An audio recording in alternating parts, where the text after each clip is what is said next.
Bonjour et bienvenue sur la chaîne YouTube Monsieur Geek et Monsieur Ciné, et aujourd'hui on va encore parler high-tech avec une petite annonce. En fait, je viens de me commander une imprimante 3D, la i3 Mini de chez Wanao.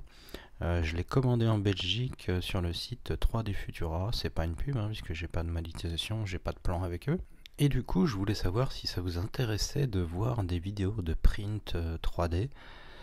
Ou autre, si vous avez des idées sur des objets imprimés, des questions sur l'impression 3D, en sachant que là je vais commencer comme tout le monde, je débute. Donc si vous avez des envies, etc., n'hésitez pas, d'ici quelques jours, voire une semaine je pense, je vais recevoir mon imprimante. Je ferai sûrement un unboxing et puis je ferai un ou deux tests. Comme ça, histoire de... J'ai déjà modélisé deux objets. Je pense que je vous montrerai les prints de ces deux objets. Et après on verra, on fera un peu comme tout le monde, on ira sur Thingiverse chercher des petits modèles à imprimer. Puis au fur et à mesure, je ferai moi-même mes propres objets que j'imprimerai, je pense. Et puis on verra ce que ça donne. Donc voilà, dites-moi si ça vous intéresse dans les commentaires.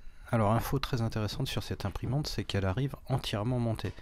Donc, on la déballe et on peut quasi imprimer tout de suite. Il y a un branchement électrique à faire et puis voilà, quoi, c'est terminé. C'est vraiment ce qu'on appelle une plug and play, donc il n'y a rien à faire à part la déballer du carton et imprimer. Alors, on va parler un petit peu de technique avec cette imprimante, histoire de vous dire un peu de quoi il retourne. C'est donc la Wanao i3 Mini, la duplicator. Et alors le volume d'impression, c'est-à-dire la taille de l'objet qu'on peut imprimer, il est de 12 cm par 13 cm 5 par 10 cm de haut. Voilà, la précision maximale c'est du 90 microns.